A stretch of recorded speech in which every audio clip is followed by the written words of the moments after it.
Bonjour et bienvenue à la prescription avec Dr Fred Lambert. Et aujourd'hui, pour cette introduction, eh bien, j'ai deux complices, deux gentilles personnes avec qui j'aime faire des sorties. En fait, c'est mes compagnonnes de culture, c'est-à-dire mes deux filles, Ariette Lambert, bonjour. Salut. Et Clarence Lambert, bonjour. Allô. Allô. Donc, on arrive fraîchement du cinéma. Ça fait 2 heures qu'on est revenu du cinéma Beaubien. Nous sommes allés voir le film Coco Ferme. Et ce film est la relance des contes pour tous qu'on a connu pour plusieurs d'entre vous lorsqu'on était petits. Et Sébastien Gagné, le réalisateur, a eu le mandat de faire ce film. Alors, tout d'abord, comment avez-vous trouvé le film? C'était vraiment bien. Pourquoi tu ris? C'était bon, c'était un bon film quand même. Est-ce que vous trouvez que c'était drôle? C'était plus drôle qu'un film. Plus drôle qu'un film habituel? Moi, j'ai trouvé quand même que c'était drôle. Oui. Est-ce que vous pouvez me résumer l'histoire un peu? Et bah, l'histoire... Oh, tu parles du film, là? Oui, hein? l'histoire du d'accord. film. Oui. J'allais dire que tu es en train de rire avec le père de Simone, mais... Non, allez. C'est quoi l'histoire du film? Et bah, l'histoire, c'est que là, il y a un petit garçon qui habitait dans une maison, puis après il est parti de Montréal et il est allé habiter avec son cousin. Et ils ont décidé d'ouvrir un magasin, un espèce de petit magasin d'œufs de poule. Et là, tout le monde vient les voir, mais il y a une madame qui dit que ils ont jusqu'au vendredi, sinon ils vont fermer l'entreprise. Ouais. Alors ils ont fabriqué une espèce de truc pour emménager les poules. Oui. Et mais là, on arrête de le dire parce que là, on veut pas dire la fin. On va laisser les gens aller voir le film eux-mêmes. Sinon, on va donner tous les détails. Et toi, Clarence, qu'est-ce que tu as aimé dans le film? Qu'est-ce que tu as aimé? Est-ce que c'était des blagues? C'est quand ils ont fabriqué comme les cabanes. Quand ils fabriquaient les cabanes à œufs. Ouais. Ah oui, vous avez aimé ça. Eh bien, moi, je vais vous dire, j'ai bien aimé ce film. Je trouvais que c'était un bon divertissement. Cette relance, justement, des contes pour tous fonctionne à merveille. En plus, c'est un film qui n'est pas trop long, qui dure environ 1h20. Et qui, dans ce cas-ci, donnait les éloges de la vie rurale, de faire des paysans. Et c'était franchement amusant. Et c'est une des rares fois que je vais au cinéma et qu'il n'y avait plus de sièges. On était pris en première rangée. D'ailleurs, j'ai encore mal au cou d'aller voir un film au cinéma en première rangée. Mais on a eu beaucoup de plaisir. Sur ce, cette semaine, nous avons une invitée de qualité, l'auteure, compositrice, interprète Salomé Leclerc. Musicienne autodidacte, Salomé Leclerc approche ses chansons de façon manuelle, artisanale, comme sur une table de travail, découpant au ciseau et reliant au scotch tape ses parcelles d'idées par les filons du hasard, des essais et des erreurs jusqu'au heureux accident. Elle développe un florilège de folk alternatif perméable aux tensions clair-obscures et aux allants rock que les détours et les imprévus bonifient. De sa voix à la fois agile, chaude et mystérieuse, Salomé Leclerc raconte la mélancolie, le temps et l'horizon, en laissant de plus en plus de place à la lumière et la vulnérabilité. C'est en 2021 qu'elle sortira son 4e album, « 1000 ouvrages, mon cœur ». Ainsi, elle continuera de développer le singulier filon à la fois brut et arrangé d'une artiste établie qui apprend à se découvrir et à se dévoiler à travers sa musique. Une femme qui sait à la fois travailler sa solitude et à exacerber sa présence en explosant doucement. Voici ma conversation avec Salomé Leclerc.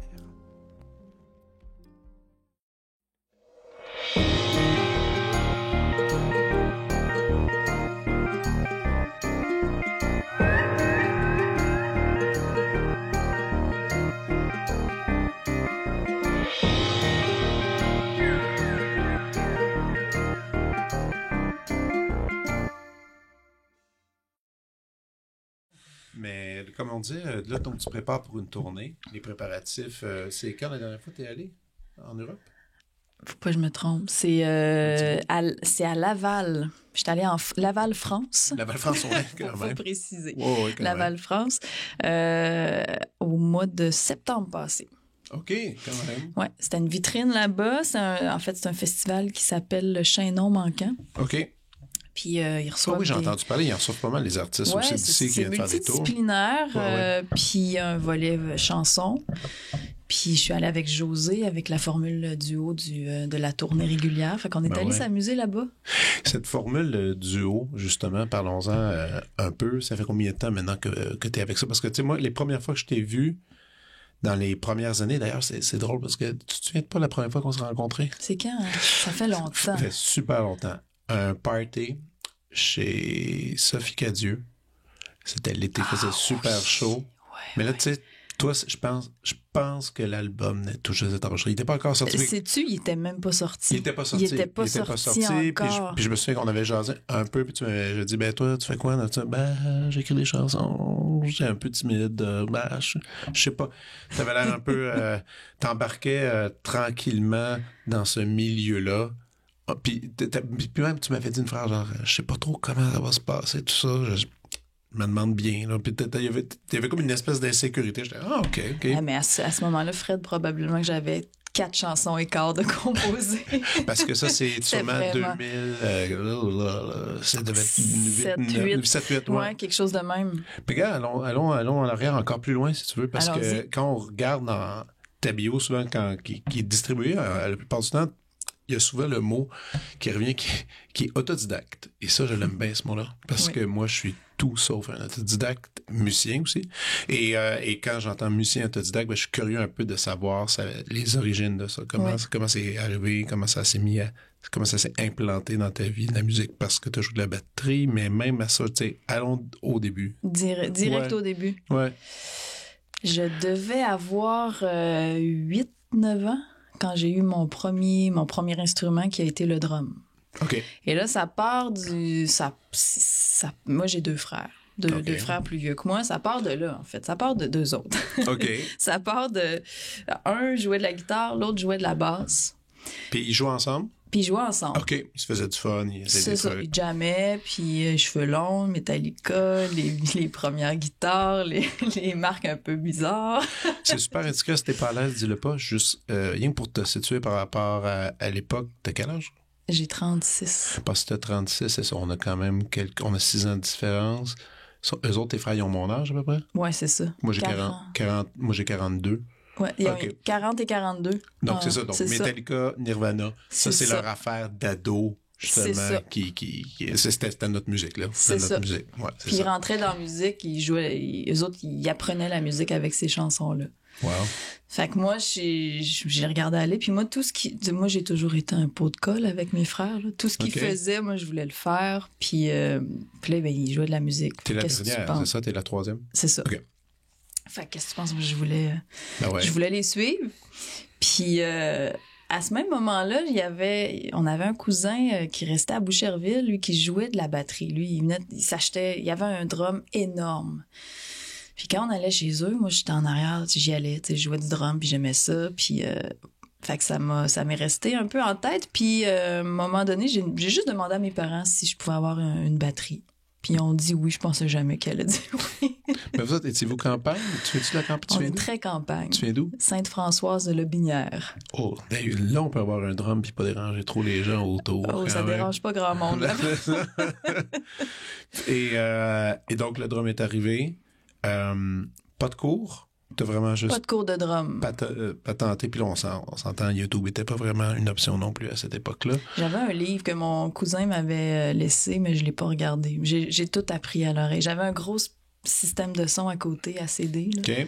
Puis je jouais, tout ça était tellement fort que les CD sautaient dans le système. Okay. Je veux juste pour te dire. Mais quand tu regardes maintenant, quand tu jouais du drum, est-ce que t'as quand justement t'as un super drummer avec qui tu travailles, qui est vraiment doué, qui a vraiment une technique magnifique. Il est capable de faire n'importe quoi, ton drummer. D'ailleurs, on peut-tu le nommer officiellement? On peut le nommer, c'est José Major. José Major, donc ce petit barbu que vous pouvez voir avec un paquet d'artistes. Là. Donc, il a été avec Pierre Lapointe, il a été avec toi, il a été avec Jérôme Minière, avec un paquet de gens. Il est adorable. Que je devrais d'ailleurs inviter parce qu'il y a plein de choses intéressantes à dire sur la musique, mais il est capable d'incorporer toutes sortes de choses. Quand tu le regardes jouer, est-ce que tu fais « Oh mon Dieu, c'est comme ça qu'on fait ça, mais moi, je le fais d'une autre manière physiquement quand tu joues du drum. » Parce que souvent, les autodidactes, ils vont aller dans le confort, justement, de leurs réflexes, tu sais, corporels. José, je vais l'écouter. OK. Puis en fait... Puis tu sais, ce sera un peu mêlant. Je peux pas me comparer à lui en ce moment parce que... Non, mais c'est une autre chose aussi. Ouais, puis c'est en fait, faut quasiment le voir dans cette formule-là. Il a vraiment déconstruit le drum pour ce spectacle-là, le spectacle de ma tournée en ce moment. Il a déconstruit le drum complètement. Puis ça en est rendu, c'est drôle, là, au soundcheck, les techniciens, ils comprennent jamais rien, puis avec raison. Il y a juste, je vais donner du technique là, pour ceux qui comprennent ça, mais il y a comme 2 hi-hats. Il y en a 2 de chaque côté. Il y en a un qui est tout le temps fermé, puis l'autre, il est ouvert. Ou du moins, il peut le manier. C'est ça, exactement. Ouais. Il y a 2 snares. Il y en a un à la bonne place, la place normale, puis il y en a un au pied avec une pédale. Puis c'est 2 sons de snares différents. Il y a pas de tom, il y a un gros floor, puis il y a une ride. Et tout ça parce qu'on est juste 2.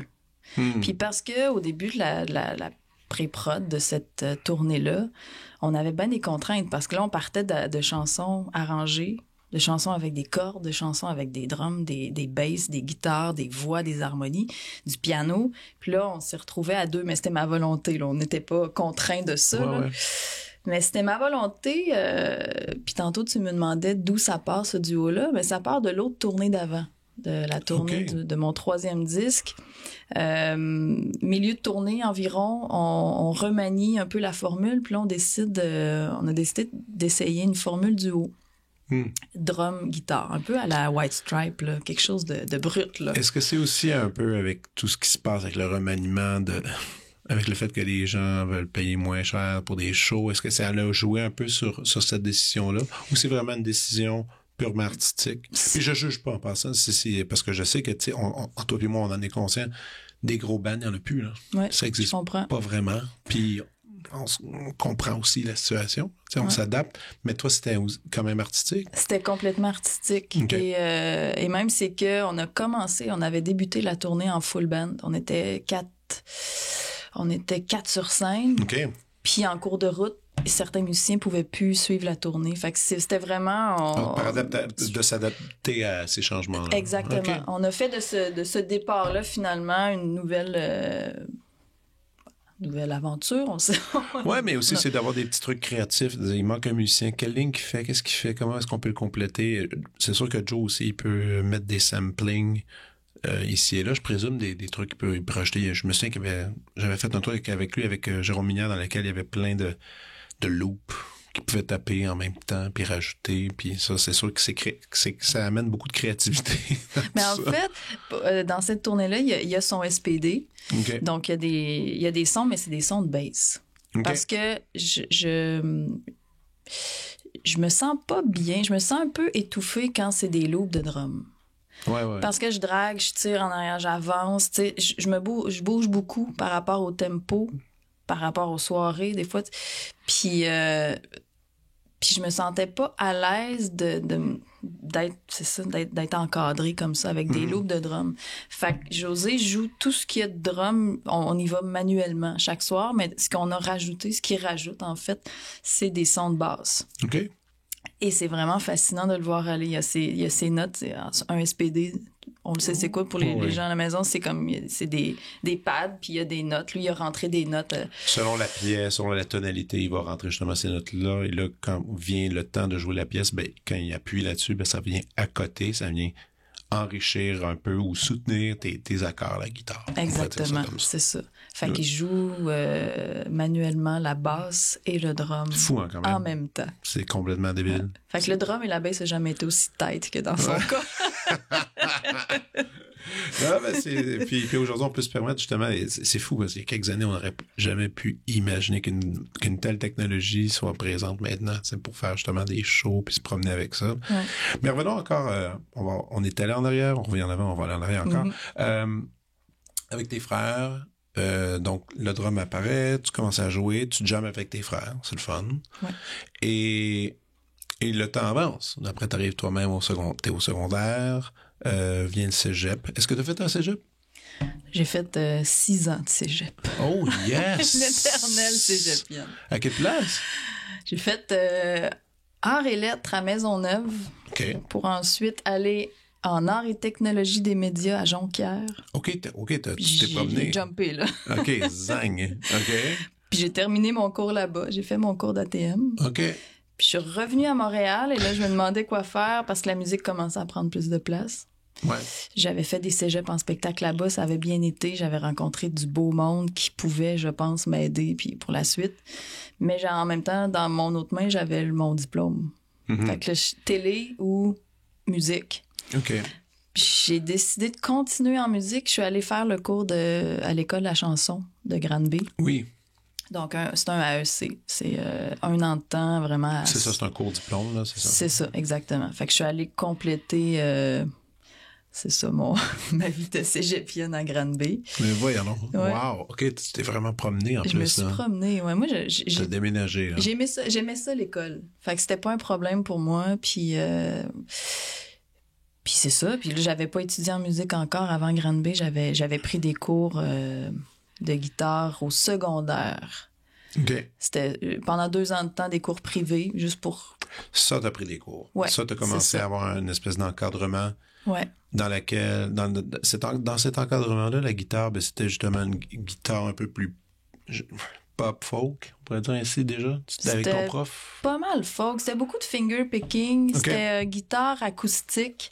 C'était très folk. Moi, ce que je lui demandais, c'était vraiment... Tu sais, je sélectionnais des chansons, puis lui, dans la semaine, il repiquait ça. Puis il te montrait comment les faire. Exactement. Okay. Fait que je suis pas sortie de là en connaissant exactement comment lire une portée, puis c'était vraiment plus instinctif comme approche. Finalement, comme mon approche de... Mais est-ce que tu es capable de lire? Non. Donc, t'écris pas? J'écris rien. Donc, la bonne technique du téléphone cellulaire, puis le dictaphone, puis là, tu fais ça, puis là, tu donnes ça aux musiciens. Des 3000 mémos vocaux là, qui traînent. Hein? Ah oui, c'est ça. Là. C'est ça, la technique. Ouais. Avant l'iPhone, c'était quoi la technique d'abord? J'avais ça s'appelait... La marque, c'était un Edirol. C'est une enregistreuse Edirol grand qui se tenait dans une main. Ouais, c'est ça. Avec 2 petits micros. Puis j'enregistrais avec ça. Mais c'était à batterie. Fait que qu'est-ce que tu penses? Je traînais mon rechargeur à batterie, mes batteries rechargeables. C'était pas un téléphone, là. En classique, nous autres, c'était comment ça s'appelait? Il y avait une petite bébelle qu'on prenait pour ça. Puis là, c'était des disquettes particulières qu'il fallait mettre là-dessus. Après, les transférer, c'était comme... Juste pour s'enregistrer. C'était comme tellement... Mini-disque. Moi, j'ai des mini-disques. Mini-disque, ça n'a pas duré longtemps, ça. C'est fou quand même. Mais comment, aujourd'hui, ben des musiciens, ben des amis qu'on a en commun, créent avec leur iPhone, carrément. C'est rendu un outil essentiel. C'est un outil essentiel. Ouais. Il est dans la poche. N'importe où tu te retrouves, paf, tu peux graver une idée. Puis c'est pas juste l'enregistreuse. Il y a des applications de beats. Ouais. J'ai ça, là, machine, là. Je peux faire des beats dans mon téléphone. Je me suis déjà servi de mon téléphone pour... C'était un show solo, une première partie, mais j'ai collé le micro, j'ai starté un beat dans mon téléphone, je l'ai mis devant un micro, puis je chantais par-dessus ça, avec mon téléphone. Fou, pas hein? On essaie de s'en détacher de tout ça, mais ça n'a pas de sens. Non, c'est parce que, mais quand même, avant que tout ça arrive, comme justement ces technologies-là, bon, comme tu dis, tu as fait beaucoup de cégep. T'as fait des cégeps en spectacle, ça c'est super le fun.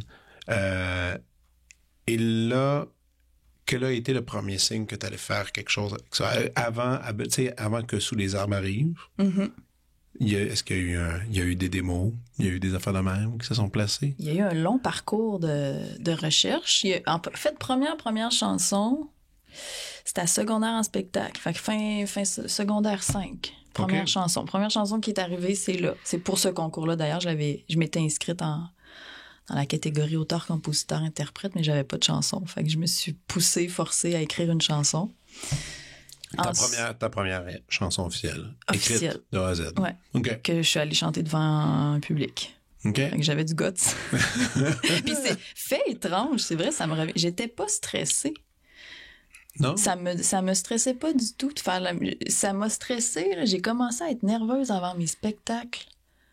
À peu près 4-5 ans après. C'est arrivé d'un coup. Pourquoi, tu penses? Je sais pas, peut-être la pression. Puis là, je voyais que finalement, ça devenait plus sérieux que... Tu sais, au départ, on écrit une chanson, on fait un concours, mais ma vie, c'était la télé. Là, tu sais, je m'en allais pas en musique, nécessairement. En télé? C'est drôle, ça. On allait en télé. J'imagine pas en télé. À Technique, quand c'était le fun, par exemple. Ah, Technique, ouais. Ouais, la OK, caméra, non, je pensais que tu étais dans les... behind, là. Tu sais, que tu allais faire, mettons, les concepts télévisuels, écrire.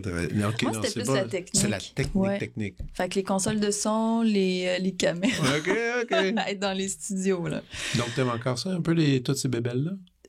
J'aime ça. En fait, ça a juste dédramatisé bien des choses quand j'ai commencé à faire la musique, puis j'ai commencé à me faire interviewer, puis quand j'avais des caméras de braquées dans la face, là, j'étais comme, j'ai étudié ça. Ça me stressait pas, c'était pas... C'est bon, ça. Ça m'a aidé pour ça. Parce qu'il y en a plusieurs qui figent avec tout ça, donc c'est quand même pas pire. Mais c'est intimidant aussi. Ça peut l'être.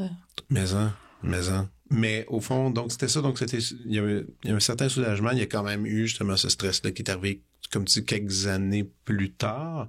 Puis ces années plus tard, là, c'est justement quand tu étais en écriture de plusieurs chansons. Ouais, c'est ça. Ben là, il y a eu la première chanson à secondaire en spectacle. Ensuite, cégep en spectacle, je l'ai fait 3 ans de fil, je pense. Puis à chaque fois, j'arrivais avec 2 chansons différentes. C'était comme mon défi à chaque année, d'écrire 2 chansons. Ah ouais? Ouais. Puis pour finalement sortir de là, puis commencer officiellement, mettons, j'ai rencontré mon gérant qui a été... on a travaillé ensemble pendant 10 ans de temps. Je l'ai rencontré en 2007.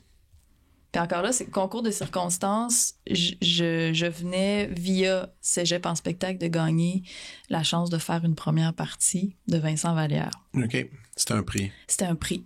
Mais est-ce que tu as gagné, Cégep en spectacle? J'ai jamais gagné, non. Je me suis rendue à la finale nationale en 2006. OK. Mais pas... non, j'ai jamais gagné le premier prix. Puis c'est bien correct. Ben, on dirait que ça me poussait... Puis ça change pas grand-chose. Ah, ça change rien. Je l'ai gagné, par exemple. Mais... Moi, je l'ai gagné en 99. Ah ouais? 99, avec un band de musique instrumentale. Puis ça nous donnait un petit coup d'envoi. Hein? On a eu quelques gigs, mais finalement, en 2005, on était 4. 3 des gars ont arrêté de faire de la musique. Puis là, c'est moi qui en fais maintenant. Peut-être que je m'accroche trop à mes rêves. mais non, tu fais bien. Ah ouais, c'est ça.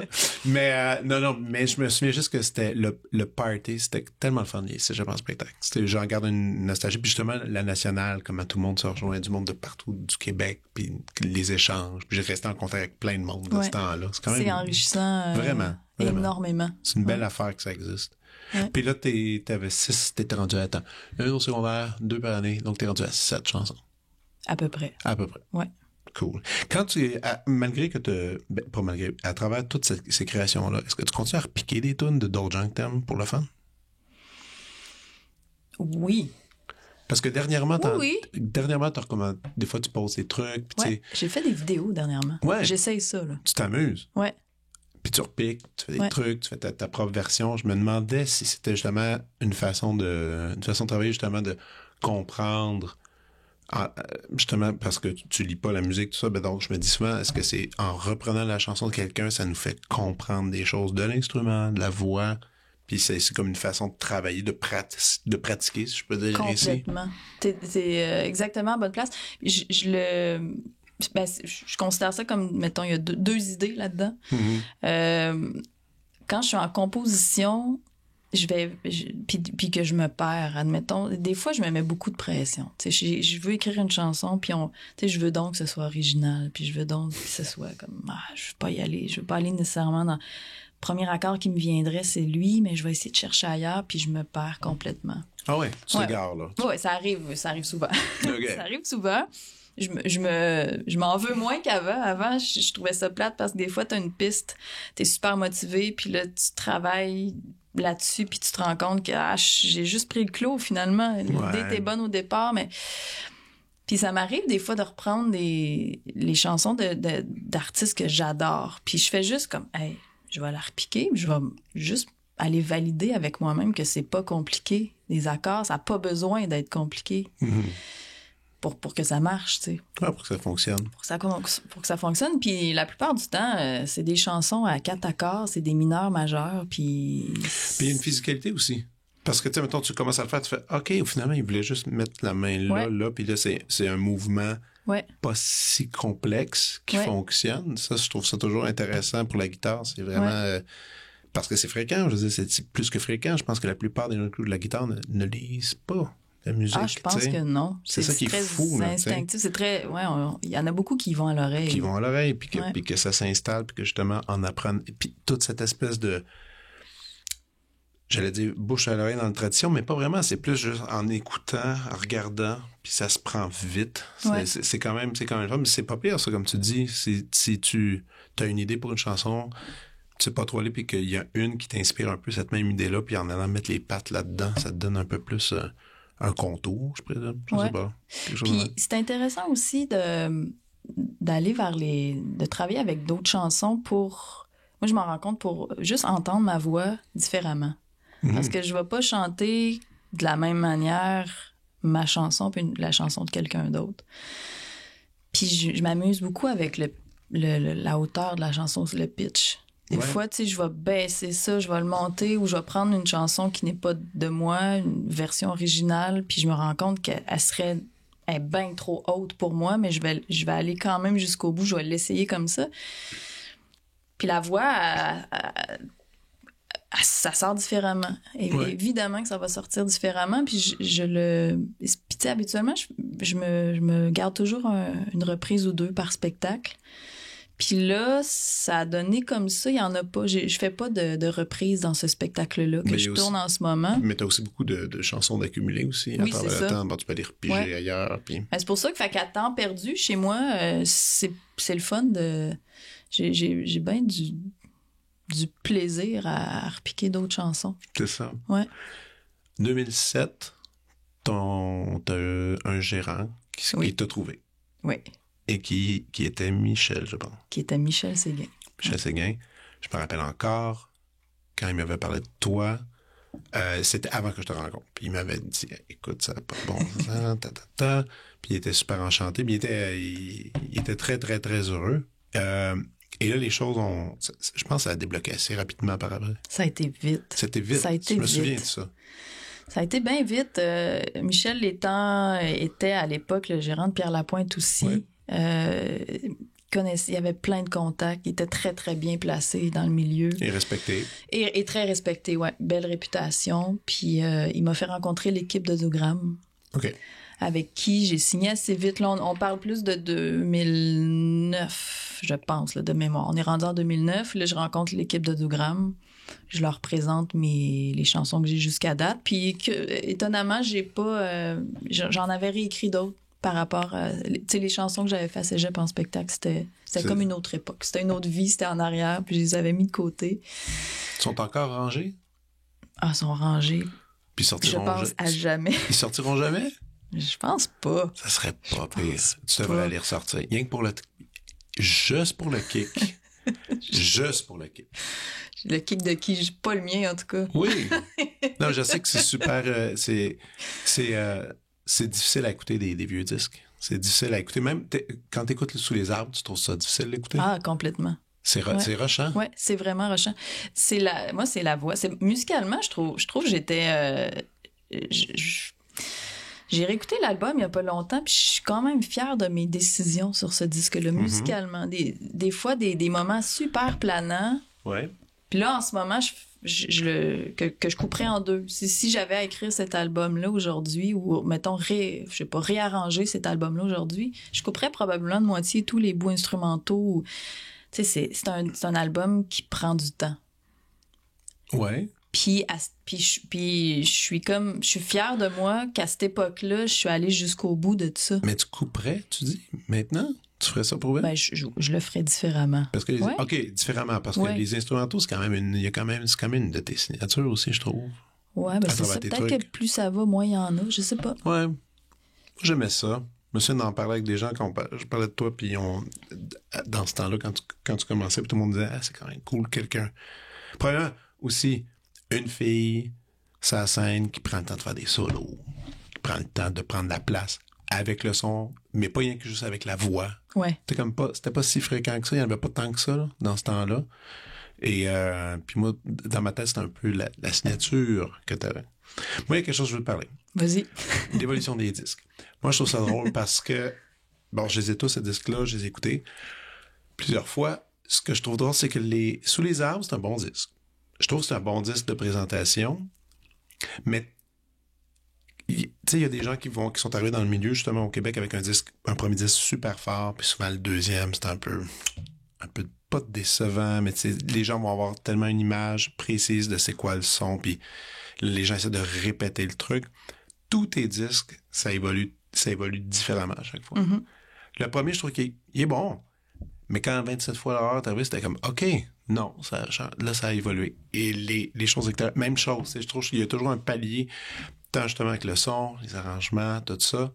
T'espaces aussi pas mal pour les créations. 3-4 ans en moyenne. 3-4 ans, ça, j'ai envie d'en jaser aussi pour savoir qu'est-ce qui se passe dans ces 3-4 ans-là de création. Comment tu abordes ça? Est-ce que, comment je pourrais dire? Justement, quand on offre un premier son, là, tu dis, tu sais, j'ai écouté mon premier disque, je le trouvais, la structure était bonne, la voix me dérangeait. Est-ce que la voix, c'est ça, justement, le focus dans le son maintenant? Aujourd'hui, quand tu regardes. Beaucoup plus. Beaucoup plus qu'avant. Oui. Beaucoup plus qu'avant. Vrai. Depuis le 3e album, je te dirais. OK. Avant, puis c'est très facile et très simple à expliquer. C'est facile à comprendre aussi. J'écrivais des chansons en mettant en valeur la musique, puis ensuite, je chantais. OK. En ce moment, je chante quand je t'en... Puis t'enrobes la voix. Puis j'enrobe la voix. Puis OK. je m'assure que la voix est jamais en arrière de quoi que ce soit. Je fais un nid à la voix, finalement. Puis quand est-ce que c'est arrivé cette décision-là, ça, je mets là, finalement? C'est arrivé c'est ça, au 3e album. Mais à quel moment, pourquoi t'as pris cette décision-là? Pourquoi t'as fait, OK, non, là, on va changer la façon de réfléchir par rapport à tout ça? Ben, moi, j'ai un flash d'être en studio puis d'enregistrer les voix du 2e album. Puis là, on venait de triper, là. J'ai co-réalisé avec Philippe Brault, ce disque-là. Ouais. C'était écœurant, c'était le fun. Philippe, puis je vais le revoir bientôt pour d'autres projets. Je suis tellement contente de le retrouver. Cool. Fait qu'on venait de construire l'album musicalement. Mais j'avais pas canné mes voix encore. C'était vraiment l'étape dernière, là. C'était à la fin. On se disait, on va bâtir musicalement. Puis après, je vais aller chanter. Ça va me mettre plus dedans. Il va y avoir plus d'instruments, puis tout ça. Puis je suis arrivée en studio, puis c'est ça, j'ai vraiment l'image de moi qui est comme... qui écoute la chanson, puis qui a le micro devant, puis je dois chanter, puis je la chante, la chanson, puis après, je la réécoute, puis je me dis, il me semble c'est pas raccord. Il me semble l'intention de voix versus la musique qu'on vient de construire, ça marche pas. OK. Puis finalement, bon, à force de travailler, parce qu'il faut dire aussi qu'on est en studio, en tout cas, dans mon cas, les chansons sont très, très jeunes. Mm-hmm. Fait que je les ai pas rodées, je les ai pas en bouche, je les ai pas chantées tant que ça, je les ai même pas cassées. C'est très, très, très, très rare que je vais aller les casser sur scène. Tous les disques, c'est de même? Tous les disques, c'est comme ça. Okay. Il y a rarement c'est bizarre, ça, quand même. C'est moi. La plupart des gens vont essayer d'aller casser ça un peu. Ils vont casser une coupe de chansons, ouais. Ah, puis moi, j'ai des chums qui... Ouais, dans le milieu, des fois, c'est des albums complets. C'est des albums complets. Ouais, ils vont dire, hey, viens donc, à soir, en une petite gang, je vais jouer l'album complet. Dis-moi ce que. Non. Ouais. Ah non, moi, c'est. Ça se passe jamais dans le joué. studio. Ça se passe dans le studio. Jamais joué, jamais chanté avant le studio. God damn. OK. Ça, mais. J'adore ta face. Mais là, mais c'est parce ça amène à un lot d'anxiété. Non? En studio? Ouais. Parce que oui, studio, un peu là, tout le temps. Oui, mais je me dis parce que là, comme tu dis, je les ai pas cassés, je sais pas, puis là, t'apprends à les découvrir en les maniant, en les mettant en place, en mettant les morceaux du puzzle ensemble, moi, je serais super... Mais écoute, j'écris pas de chansons. Je ne sais pas comment ça marche. Mais moi, il me semble ça doit être stressant quand même. Justement, tu fais des réalisations comme tu as fait. Mais en fait, c'est une bonne réalisation. Mais quand tu fais, hey, ma voix est pas raccord là-dessus, est-ce que ça aurait été plus raccord si tu l'avais joué? Je sais pas. C'est une drôle d'affaire, ça. C'est quand même cool. Ben oui. Mais en même temps, c'est cher faire ça parce que ton essai-erreur, tu l'as quand même traité avant, ton essai-erreur sur tes chansons dans ta maison, justement, avec ton iPhone, où est-ce que là, tes chansons, ils ont quand même une idée, une semi-forme, je présume. Oui, complètement. C'est ça. Puis là, tu sais, je réfléchis en même temps que tu parles. Je pense que le bout le plus angoissant, c'est après. C'est une fois que l'album est sorti, puis c'est au moment d'entrer sur scène. Et là, des fers. Et c'est plus là, t'as les chansons qui... Parce que finalement, tu sais, là, je dis que j'ai un souvenir de moi qui est un peu mêlé avec l'intention de la chanson. Au final, je suis arrivée... J'ai réussi à les faire, les chansons, puis j'étais satisfaite, j'étais contente, finalement, de mes pistes de voix. Mais c'est qu'après ça, là, t'arrives avec des chansons qui fonctionnent bien version studio, puis là, il faut que ça fonctionne bien version scène. Mais ça, il n'y a pas justement une pression de dire... Là, on a sorti le disque, ça fait un mois qu'il roule, les gens ont eu le temps d'avoir justement se le mettre dans l'oreille, même, tu sais, s'approprier ça émotivement, là, il y en a qui vont dire « Ah, j'aime celle-là, j'aime l'attaque ». Non, achète un billet pour ton show, puis là, ils veulent entendre ce qu'ils ont entendu sur le disque. Mais toi, est-ce que tu fais ça ou tu arrives des fois avec des arrangements différents? Ben, moi, mon public pourrait te le dire, c'est des versions différentes à chaque fois. OK. C'est vraiment... on n'a pas le choix parce que... Puis en même temps, c'est le fun parce que, tu sais, je veux pas non plus que ça paraisse péjoratif, parce que c'est une méthode de travail où en studio, on travaille la chanson, puis pourquoi on a décidé de mettre ce genre de son de guitare-là, puis cette partition de guitare-là, c'est parce que c'est ça qui se passe à ce moment-là. Puis c'est un peu des hasards. On attrape des hasards, on les met dans les chansons, puis... Mais cette manière de faire-là, dans Pylade aussi, tu sais, je me souviens qu'au deuxième album, il y a José Major qui est venu faire des drums. Il y a Benoît Rochelot qui est venu faire des trombones. Mais un peu plus tard dans le processus, fait que, tu sais, Philippe et moi, on s'est arrangés avec bien des instruments. Puis cette méthode-là, dans Pylade, c'est tellement différent que si t'as 3 musiciens, 4 musiciens en studio, puis tu jammes. Puis ça, ce jam-là, il est utile quand c'est ta méthode. C'est utile pour la scène parce que tu reprends tes mêmes musiciens ou des musiciens qui vont faire pareil, puis là, c'est... Une aisance. Exactement. Ça va, c'est plus... T'es-tu une jammeuse? Je suis pas une jammeuse. C'est justement, c'est pour ça que du tout. Donc, quand tu m'as dit, dans le studio, on jamme. Moi, une affaire que j'haïs dans la vie, là, j'haïs tellement les jams. J'haïs ça. Mais là, j'arrive jamais à être satisfait. Tu sais, je veux dire, ouais, j'ai déjà participé à quelques-uns, puis à chaque fois, je sors de là, je me sens comme bizarre un peu. C'est comme, c'est difficile d'élaborer vraiment une idée au complet. Mais il y en a qui sont bons là-dedans. Il y en a qui sont super... très, très bons, oui. Ariane Moffat, jammeuse professionnelle, elle peut faire n'importe quoi, n'importe quand, elle embarque dans les styles. Moi, je suis comme, ça me je sais pas, ça me fait peur. Puis en même temps, c'est ça. Il y a comme des... Mais ça se travaille. C'est comme de l'impro. Se travaille. Je pense que ça te prend aussi une bonne grosse théorie musicale en arrière de la cravate. Là, parce que ouais, sinon, ça stagne longtemps. Tu cherches longtemps sur ton manche. Là. Non, mais quand tu disais devoir jammer, c'était juste comme d'élaborer des idées différentes pour des takes, au fond. Ouais, c'est ça. Ben, tu sais, j'ai plein d'amis qui font ça, qui rentrent en studio avec des musiciens qui enregistrent quand même, mais qui, à la base, sont là pour tourner, faire rouler les chansons, puis trouver les avenues, puis des directions intéressantes. C'est quand même dispendieux, c'est ça qui arrive. Mais c'est oui, c'est créer de cette façon-là. Aujourd'hui, on peut... C'est assez difficile. Les gens doivent être super prêts. Ou tu fais des tracks ou des pistes chez toi à la maison, là, ou dépendamment. Des guides, puis... ouais, c'est ça. Puis, donc, tu sais, comme Sous les arbres, t'avais réalisé, pas vraiment co-réalisé, je pense que c'est à 27 fois l'horreur que là, t'avais co-réalisé là-dessus. Exactement. Je m'étais beaucoup impliquée au premier, malgré tout. Oui, tu sais, on comprend le... Non, c'est Émilie Loiseau qui avait réalisé le premier album. Qui est extraordinaire. J'adore Émilie Loiseau. Ah, moi, j'avais tellement... moi, je vivais un rêve, là. En 2010, cet album-là, le premier, était enregistré à Paris. Ben oui. Tu sais, c'est... premier album. J'y repense, puis j'y crois quasiment pas. Comment ça, c'est arrivé? J'ai vraiment fait ça. Qu'est-ce qui s'est passé? Ouais, c'était vraiment une belle grosse bulle. Non, mais ça. Et parlons un peu des choses extérieures. Parce que, OK, 2011, 2014, et là, 4 ans plus tard, les choses extérieures. Ces pauses-là de 4 ans ou 3 ans, à travers ça, il y a sûrement une tournée, je présume, ou 2, ou quelque chose comme ça qui roule.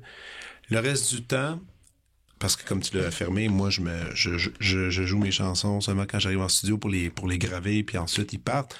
Ben, c'est quoi comment ça fonctionne ta recherche de travail? Comment les thèmes? Tu sais, même les titres, je les regardais, j'étais là, est-ce que tu pars avec un titre? Est-ce que tu pars avec un thème? Ou ça varie pour chaque projet? Ça va varier pour chaque projet. Plus ça va, plus mon écriture est... Je sais pas si c'est l'expérience, si c'est le fait que je sais un peu plus comment m'y prendre. Puis on dirait que j'écris peut-être plus vite qu'avant. Ah oui? Mais là, si on parle des premiers disques, je me souviens quand le premier puis le deuxième, c'est passé, c'est ça, 2011, 2014, ça fait 3 ans. Il y a eu beaucoup de shows à la première tournée Sous les arbres. On s'est promené énormément. On a fait beaucoup de shows au Québec et beaucoup de shows en France aussi. À cette époque-là, j'étais avec Tôt ou Tard, les bols français. Ouais. Puis je me souviens, je suis allée vraiment souvent là-bas. C'était super trippant, là, vraiment le fun de travailler le projet sur les 2 continents comme ça. Fait qu'il y a eu beaucoup de spectacles. Puis j'étais pas capable d'écrire en tournée. Fait que j'ai dû juste terminer la tournée pour ensuite me replonger dans l'écriture. Puis je me souviens que ça a été quand même ardu, même que en enregistrant 27 fois l'aurore, le 2e album, j'étais en train de peaufiner les textes en studio. Là. J'avais pas fini mes paroles encore. Fait que c'est des chansons qui ont finalement abouti en studio. Que j'ai abouti en studio, mais c'est ça a été quand même assez laborieux. Fait que j'écrivais très, très, très, très lentement. C'était un peu par... On dirait qu'aujourd'hui, je sais pas. Faudrait... T'as-tu un horaire? Ou c'est selon l'inspiration, le moment où t'es du genre, OK, là, ce matin, je me lève et je dois écrire. Ça doit se passer maintenant. Tu fais ça 3 jours semaine, je sais pas. Ben, aujourd'hui, c'est comme ça, tu vois, puis ça me nuit pas. Mais comme tu dis, t'es plus efficace. Ouais, c'est ça. Mais dans le temps, il fallait que j'attende, OK, après 10 heures le soir, parce que le jour, ça m'inspire pas. Puis l'hiver, ça m'inspire plus que l'été. Okay, passer telle date, là, je suis plus capable d'écrire. Puis tu sais, on dirait que je sais pas si je me mettais ces contraintes-là ou si c'était réellement ça, mais... fait que, tu sais, je sais pas, de mai à novembre, j'écrivais pas parce que c'était pas inspirant, puis... J'écrivais juste le soir quand il commençait à faire noir. Puis sérieusement, si tu y penses puis tu écoutes les chansons, c'est pas si fou parce que c'est quand même, tu sais, le premier disque, c'est vraiment une bulle. C'est lent, c'est nocturne. Ben c'est bien plus... Oui, puis la pochette, il est aussi beaucoup noir et blanc, tu sais, il y a comme plein de signaux qui font que ça peut être raccord. Fait que le premier disque, c'est ça. Ben, le premier, évidemment, c'était... Ah, mais attends, faut revenir dans tes affaires d'inspiration, là, tes limites créatives que tu dis. Là, c'était justement, effrayant.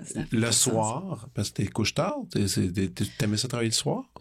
J'aime la vibe de soir. La vibe de nuit calme. Ouais, mais pas de nuit. Tu sais, je suis une lève très tôt. Okay. Fait que passer minuit, 1h, 2h, là, Quand t'avais ta petite fenêtre de soirée où est-ce que là, t'aimais ça écrire? Après souper... Okay. De 7h à minuit, 1h, 2h. C'est tellement romantique. Tout ça, c'est super romantique. Seul devant mon laptop, à essayer de pas faire de bruit parce que les murs sont en carton, puis les voisins. J'adore les processus créatifs de tout le monde. J'avais reçu une artiste peintre ici qui me disait, elle fait des superbes affaires. Puis elle me disait que dans son studio, elle mettait toujours la télévision on. Pendant qu'elle fait de la peinture, puis c'était des CSI qui jouent en loop la nuit. Puis c'était ça son setup. Kenza Dals, qui est venue ici, puis elle dit, je sais pas, j'aime ça, quelqu'un qui résout des crimes en arrière-plan. Puis ce qu'elle présente comme œuvre, c'est zéro ça. C'est super lumineux puis joyeux, mais ça, c'est son petit background pour travailler. Tout le monde a ses manies, tout le monde mais quand même, toi, tes manies, ils ont changé justement le titre de tel mois à tel mois. L'été, tu t'aimais pas ça écrire? J'aimais pas ça. L'été, pourquoi c'est trop joyeux? Oui, j'ai l'impression de manquer quelque chose dehors. L'automne, c'est le fun pour ça. L'automne, quand il commence à faire froid, puis on s'en cabane tranquillement. Ça force aussi un peu à être chez soi puis de faire de la musique, là. Ouais. Wow. C'est très... Puis là, maintenant, donc, comme tu dis, là, tu te fais plus un horaire précis d'écriture, tu fais... Ben, tu sais, c'est ça. Depuis les choses extérieures, ça a été un peu... on dirait que mon horaire... Tu sais, on parlait tantôt de la durée, là, entre l'espace-temps, entre les albums, mais entre le deuxième et le troisième, là, il y a eu 4 ans, je pense. Oui. Puis là, c'est parce qu'il s'est passé bien des affaires. Il y a eu à peu près 14 changements dans ma vie, professionnelle, personnelle, tout ça. Ah oui, OK. Fait que ça a fait que... C'était lourd. Lourd ou bien? Ou... très, très bien, finalement. Mais, puis tu sais, en étant... C'est parce que professionnellement, mon gérant, justement, on a décidé d'arrêter de travailler ensemble. Okay. Puis, renégociation de contrat. Tous ces trucs-là qui, finalement, sont... Ça me met pas dans un esprit créatif du tout. J'étais plus en gestion de carrière qu'en création. Fait ça, c'est stressant aussi, ces changements-là. Ouais. Mais j'avais bien confiance parce que tout allait bien, puis on se quittait en très, très bons termes aussi avec mon gérant. C'était vraiment... La vie étant comme ça, mais j'avais bien confiance, mais tu sais, mine de rien, c'est ça, c'est de la gestion, c'est de la réflexion aussi, c'est une croisée des chemins, là, disons. Puis pas rien que ça, c'est quand on change de gérance, puis justement, moi, je l'ai vu chez certains, c'est d'aller reprendre confiance en quelqu'un d'autre qui va prendre soin de toi, là, aussi, là, qui va s'occuper de tes trucs. Faut que le lien de confiance soit bon, faut que ça soit précis, faut que... C'est pas évident de trouver les bonnes personnes avec qui justement travailler. Ça peut gérer bien du stress. Ouais, surtout quand tu sors d'une relation si longue puis qui était pas pire, tu sais, qui était bonne, tu sais. Ouais, oui, vraiment. C'est ça qui arrive là. Ouais. Puis finalement tout ça, tous ces événements-là se sont réglés, mais ils ont sûrement enrichi aussi ton écriture, je présume. Complètement. Ma confiance beaucoup, ça enrichit aussi. En fait, tu sais, c'est ça, je m'en allais dire tantôt. Le 3e album, c'était un peu la transition. Puis là où j'ai vraiment senti que mon écriture commençait à changer, la méthode, en fait, c'était au 4e album. Puis c'est le dernier, le plus récent. Puis c'est vraiment, en fait, c'est une méthode imposée, mais c'était le début de la pandémie. Ah oui, OK, oui, ça. Oui, parce que c'est sorti en 2021. C'est ça. Fin 2021, si je me souviens. Automne, oui, c'est ça. Automne 2021. Exact. Fait qu'à ce moment-là, on était au printemps 2020. La tournée du 3e album venait de se faire tirer dessus. Ben oui. Puis j'ai juste décidé de prendre une guitare puis d'essayer de composer, puis d'où les chiffres de jour. Ah, OK, c'est ça. C'est ça, je me suis vraiment imposé une routine de travail sérieusement, c'était un 8 à 5, 6, là. Okay. Puis je faisais juste ça. Je faisais juste écrire parce qu'il y avait rien d'autre à faire. Puis ça me plaisait beaucoup parce que j'aime ça jouer de la guitare. Puis on dirait que... Puis j'en avais parlé à personne, voulant pas créer d'attente, puis voulant pas me mettre de pression aussi. Mm-hmm. Si j'en parlais à ma gérante, ça me mettait de la pression d'écrire un album parce que je savais qu'elle était peut-être intéressée. Ouais. Donc tu as fait, non, je vais le faire pour moi, je vais écrire beaucoup. Ouais. Est-ce que tu as beaucoup dans ton grenier des chansons non utilisées, à part, parlons pas de cégep en spectacle et de secondaire en spectacle, mais je parle en général. Parce que quand on écrit un disque, souvent, on en fait plusieurs, puis après, on choisit là-dedans. Mais est-ce qu'il y en a beaucoup qui sont au repos, qui font rien? C'est quand même drôle, parce que je me suis souvenu qu'entre le 2e et le 3e, j'ai écrit quasiment un album complet. OK. Puis j'ai rien pris de ça. J'ai recommencé à zéro pour les choses extérieures. Mais ils sont quelque part, ces chansons. Ouais, puis il était pas mauvaise. Il était pas...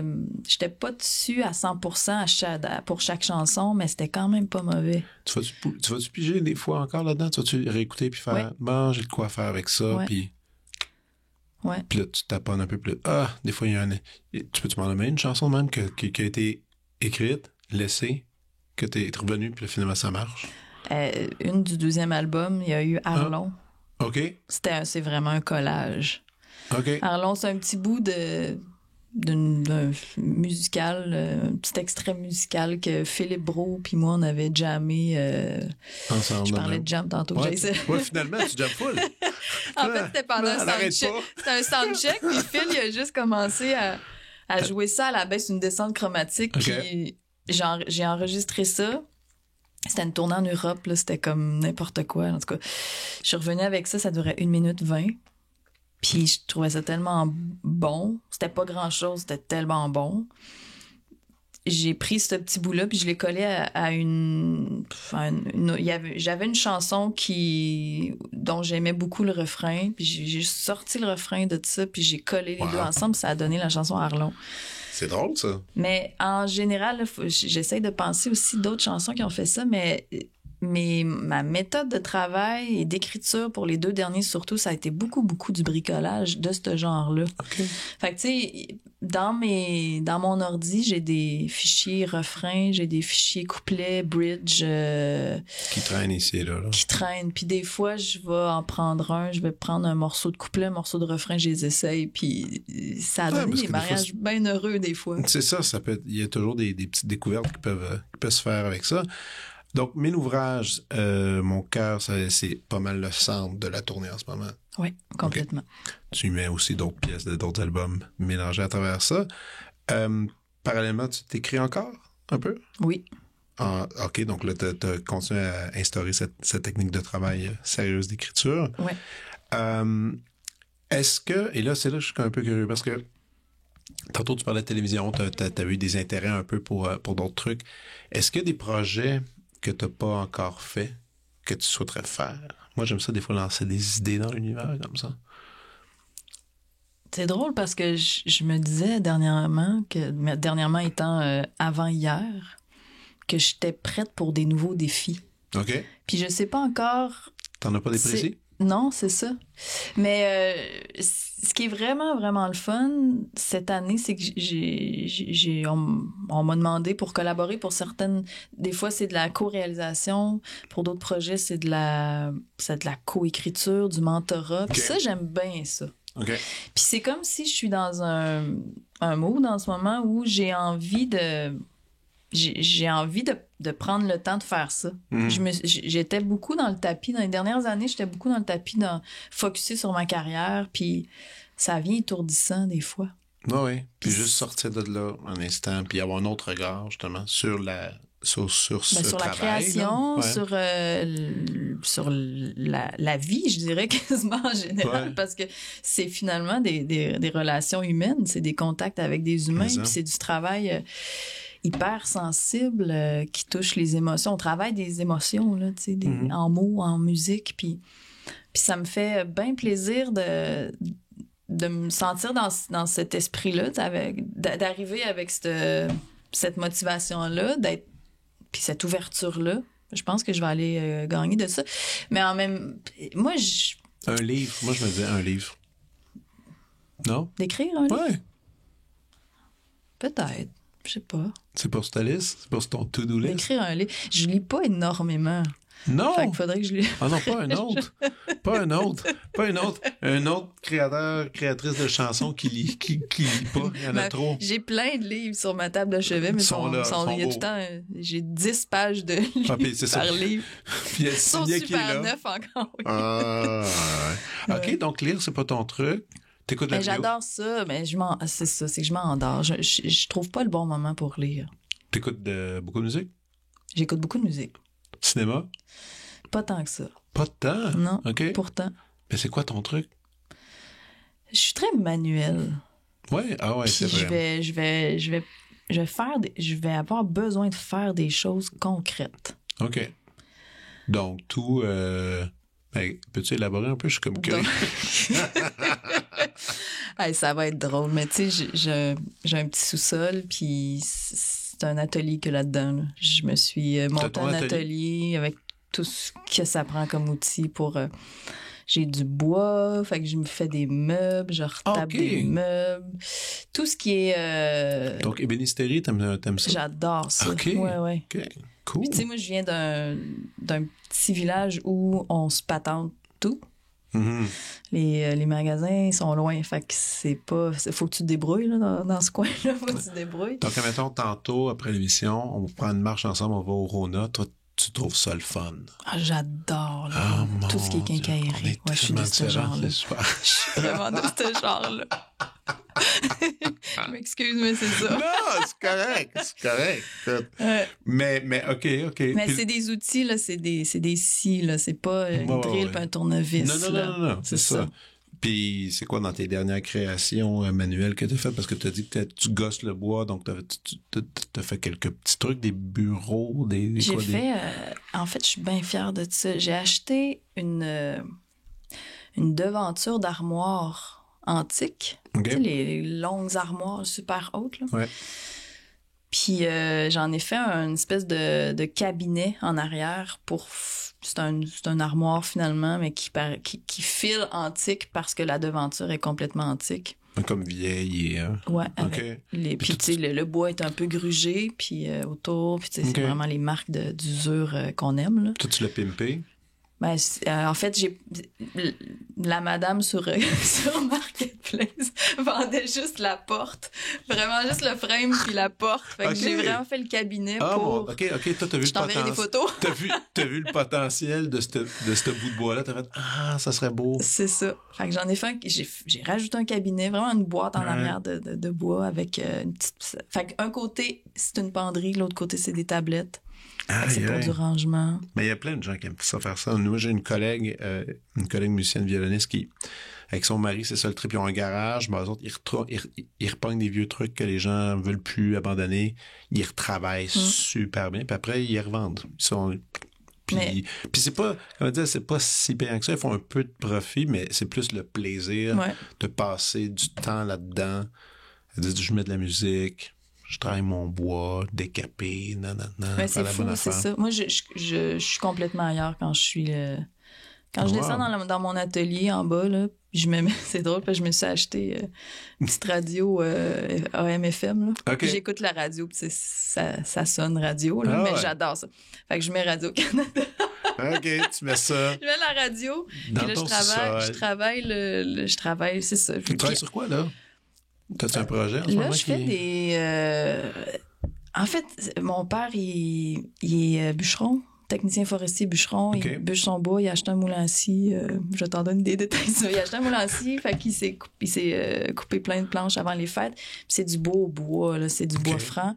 Il m'a envoyé ça. Fait que je fais des planches à découper, des planches à présentation de cuisine, cuillère de bois. Fait que je suis vraiment dans le petit fine-tuning... Fait que c'est ça, là, je sélectionne les plus beaux morceaux parce que les planches, il faut que ce soit droit. Puis l'essence, il y a comme 3-4 essences différentes qui... C'est ton père qui t'a montré ça? Comment travailler le bois? Je suis tombée là-dedans quand j'étais jeune. Mon grand-père faisait tout. Tu sais, dans ce temps-là, il faisait tout. Fait qu'il mon grand-père avait son atelier. On allait passer nos journées-là de congé, puis les fins de semaine. Puis on revenait, puis on se faisait des petites tables. Puis mon père venait avec nous. Puis éventuellement, mon père a décidé de faire une partie atelier à la maison chez nous. Fait que là, c'est facile. Là, tu sais, c'était facile dans le temps. En fait, on avait tous les outils qu'on voulait pour nos projets. Puis mon père a toujours eu plein de bois. Puis c'est un ramasseur aussi. Fait qu'on a toujours eu tout ce qu'on voulait pour... Tes frères aussi, sont-ils comme ça? Ils sont vraiment là-dedans aussi. OK. Ouais, j'ai un frère qui fait beaucoup de réno. Beaucoup. Il y a une vieille maison ancestrale. Il vient de retaper ça. Mais ça a vraiment été transmis par votre père, par votre grand-père. Ouais. Cette passion, justement, de... Ma mère travaillait dans une quincaillerie jusqu'à tout récemment. Oui, c'est ça. Vous connaissez... OK. On est là, c'est ça. Ça fait que quand je t'ai dit travail manuel, Je comprends maintenant. C'est pas faire un pâté chinois. C'est pas toute la même chose. Non, c'est ça. J'adore ça. Écoute, j'en apprends sur toi beaucoup aujourd'hui. C'est pas pire. Mais quand on fait ça, t'habites à Montréal? Oui. OK. Faut quand même de l'espace un peu. Tu te trouves un petit coin, une maison qui te permet justement d'avoir un sous-sol puis de te permettre. C'est quand même... Oui, mais c'est ça. Moi, j'ai eu la chance, juste avant la pandémie, d'acheter. OK. Puis le sous-sol qu'on a, il est comme... C'est un vieux sous-sol montréalais creusé à moitié. Wow. Quand on est arrivé là, on était comme, pourquoi ils n'ont pas fait un sous-sol? On a les solives... sanitaire, genre. Ouais, c'est semi-vide sanitaire, semi-entreposage, disons. Puis, mais les solives sont juste assez hautes pour qu'on puisse passer en dessous. Fait que moi, je voulais pas perdre cet espace-là, puis loader ça de rangement. Là. Je voulais l'utiliser, fait que je l'ai utilisé de même. Fait que je me suis acheté un outil à chaque 2-3 mois. J'allais au Canadian Tire m'acheter un outil jusqu'au planeur. Le dernier, ça a été un planeur, puis là, c'est correct, là, parce que... Tu vas voir comment c'est alarmant. C'est quoi un planeur?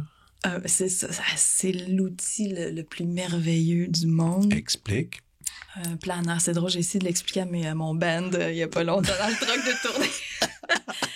Fait que le mien, il est portatif parce qu'il y en a des très gros. Okay. Industriels, c'est très gros. Fait que si t'as une planche qui vient d'être coupée ou en tout cas qui... Attends, comment dire? Ça va pas sabler, mais ça va enlever une fine couche sur ton morceau de bois que tu vas passer à l'horizontale et non à la verticale. Fait que tu passes ta planche à l'horizontale, puis ça va enlever une fine couche de bois. Ça va donner de la ripe qu'on appelle. Ça cochonne tout ton sous-sol. C'est merveilleux. Ça va enlever cette fine couche-là pour finalement tomber sur... ça va être lisse ensuite. Okay. Ça exclut pas qu'il faut que tu sables et tout ça, mais fait que si tu veux te faire un meuble puis tu veux des planches toutes de la même épaisseur, t'envoies ça dans le planeur puis tu y vas. Wow, OK. Mais il y a plein de vidéos sur je vais voir c'est quoi YouTube. Un planeur. Une raboteuse. Mais toi, ça fait justement le fait que tu joues de la guitare, t'as jamais comme... Et que t'aimes le bois, ça t'a jamais passé en tête un peu d'essayer de fabriquer ton propre truc, faire des petits cours de lutherie? Ou... J'y ai pensé, mais je suis pas assez minutieuse pour ça. J'avoue que ça, c'est une autre affaire. C'est vraiment dans la minutie, dans le micro-détail. Puis, tu sais, j'envoie mes guitares à mon luthier de temps en temps, puis il m'explique qu'est-ce qu'il a fait, puis comment il a fait, puis j'aurais pas cette patience-là. C'est complexe. Ouais. Mais c'est un super métier. Mais ça... C'est vraiment beau, c'est passionné. C'est fascinant, là. Ben oui, c'est passionné, c'est le mot. Ouais, écoute, on va passer à la prescription. Oh!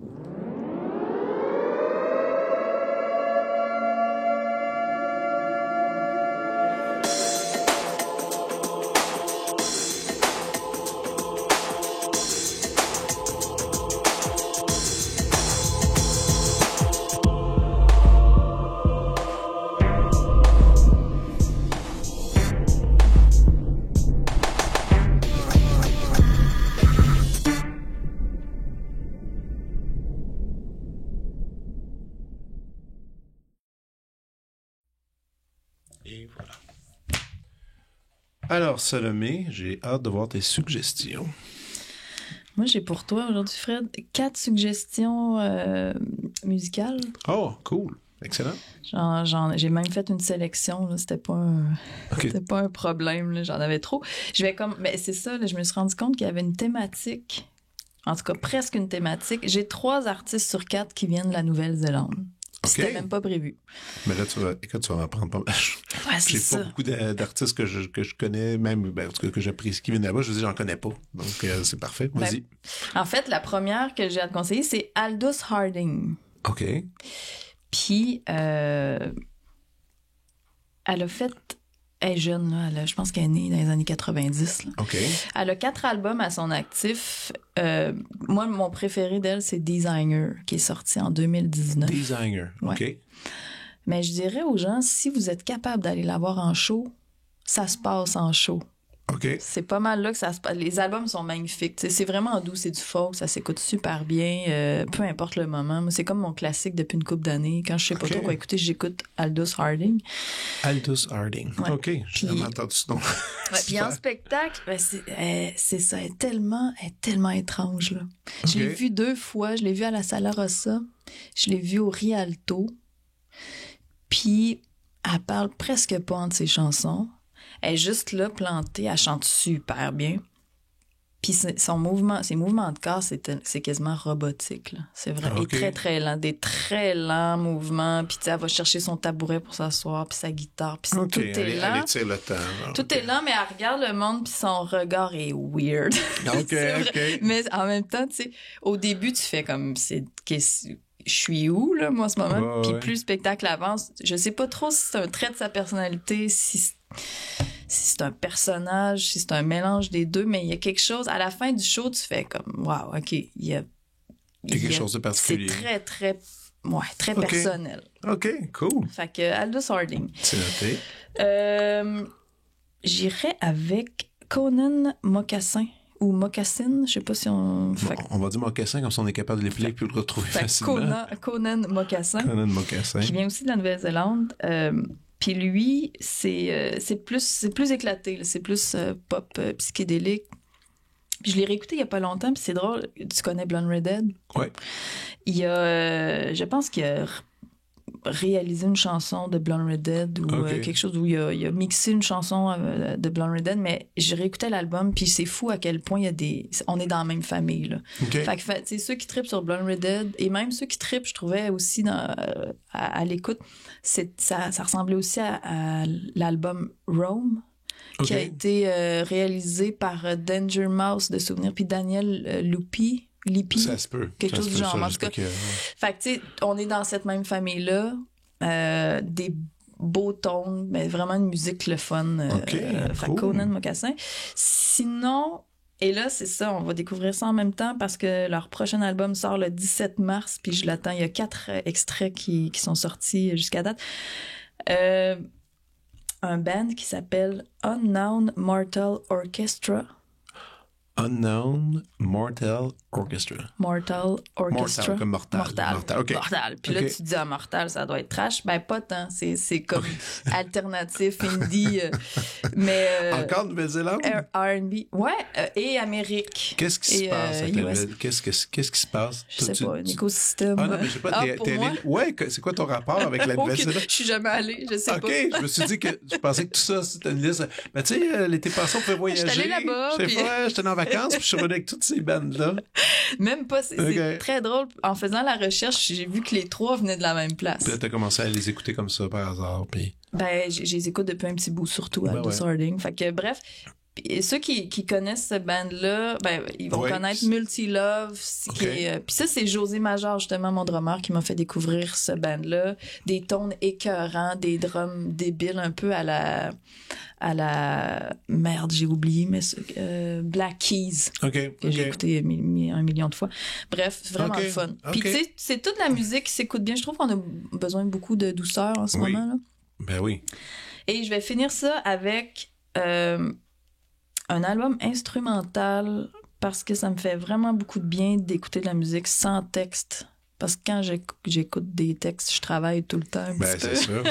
C'est sûr. Fait qu'un album de Albin de la Simone qui est sorti il y a 2 ans, en 2021. On dirait qu'il est passé dans le beurre parce que c'était un peu le chaos dans le monde. Ça s'appelle Happy End, puis c'est magnifique. Tu entends et tu ressens le détail. Les sons des instruments, les mélodies là-dessus aux instruments, c'est magnifique. Allez écouter ça. Super, ben ouais, puis c'est un être tellement gentil, puis généreux, puis il chante très bien. Il écrit bien, puis il chante bien. Ben on le connaissait pour ses chansons avec texte, justement, avec voix. Mais là, c'est autre chose. Ah, ben cool, excellent. Voilà. Hey, merci beaucoup, je te souhaite une belle tournée. Merci à toi, Fred. Belle tournée, puis on se reparlera de Renault à un moment donné ou de construction, des bénisteries. Là, j'ai plein de... T'as pogné de quoi? Ouais, je suis surpris. Mais non, mais surtout, ben, écoute, je trouve toujours... il y a quand même un rapport avec la musique qui se fait avec ça. Tu sais, quelque chose d'être... c'est une bonne façon de fuir, puis après, quand tu te remets à la guitare, je suis certain que ça espace, justement. Ça espace tes idées. T'sais. Il doit y avoir de quoi qui est relié à ça dans les passe-temps. Moi, c'est le jogging. C'est ça qui m'aide après à mieux travailler. Ça aussi, ça aère, on pourrait dire. Cool. Bon, ben, à bientôt. Merci, Fred. Ciao. Vous venez d'écouter La Prescription avec Dr. Fred Lambert. À l'animation, Frédéric Lambert. Réalisation, montage, recherche et bons conseils, Olivier Chamberlain. Au logo, Joël Vaudreuil. La musique, le groupe Crabe, Jérôme Minière, Philippe B., Ben Chimie, Guillaume Beaulieu et Vincent Vertefeuille. Merci d'avoir été à l'écoute et à bientôt.